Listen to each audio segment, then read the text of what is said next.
Purse என்னோட பேக்லாம் தொலைச்சிட்டேயா. ரொம்ப பசிக்குது, எனக்கு சாப்பாடு வச்சு வாங்கி தரியா? ஆமாவா? சரி சரி, இங்கே இருங்க, நான் வரேன். சரியா அங்கிள், நாங்க ரொம்ப தேங்க்ஸ்யா. காய்ஸ், இன்னைக்கு பாத்தீங்கன்னா ஒரு அங்கிள் ரோட்ல ஒரு வாலெட் பேக் எல்லாத்தையும் தொலைச்சிட்டு மன வருந்தி போய் நிக்கிறாரு. என்கிட்ட வந்து பசிக்குதுன்னு சொல்றாரு. நான் மனசு உடஞ்சி போயிட்டேங்க. ஸோ ஏதோ என்னால் முடிஞ்சது அவருக்கு இன்னைக்கு ஒரு ரொட்டி வாங்கி கொடுக்குறேன். இந்தாங்க அங்கிள். அப்புறம் அங்கிள் சொன்னாரு என்கிட்ட அவர் பைக்ல வந்து பெட்ரோல் முடிஞ்சிருச்சான். ஸோ ஏதோ நம்மளால முடிஞ்சது.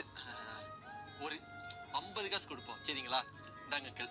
அங்கிள், இந்த காசை வச்சு குடிக்க கூடாது, பெட்ரோல் மட்டும் தான் வாங்கி ஊற்றணும். நம்ம கொடுக்குற காசு நம்ம பண்ற உதவி அவங்களுக்கு கரெக்டாக போய் செய்யுறதா இல்லையா நம்ம பார்க்கணும், சரிங்களா? இந்தாங்க அங்கிள். சரிங்க அங்கிள். பீச்சாங்கையில் கொடுப்பது சோத்தாங்கையின் மூலியமாக வீடியோவில் தெரிய வேண்டும். நான் எப்படா பெட்ரோல்னு சொன்னேன்? அதுவும் 50 காசுக்கு எவன்டா பெட்ரோல் கொடுப்பான்? 50 காசு 20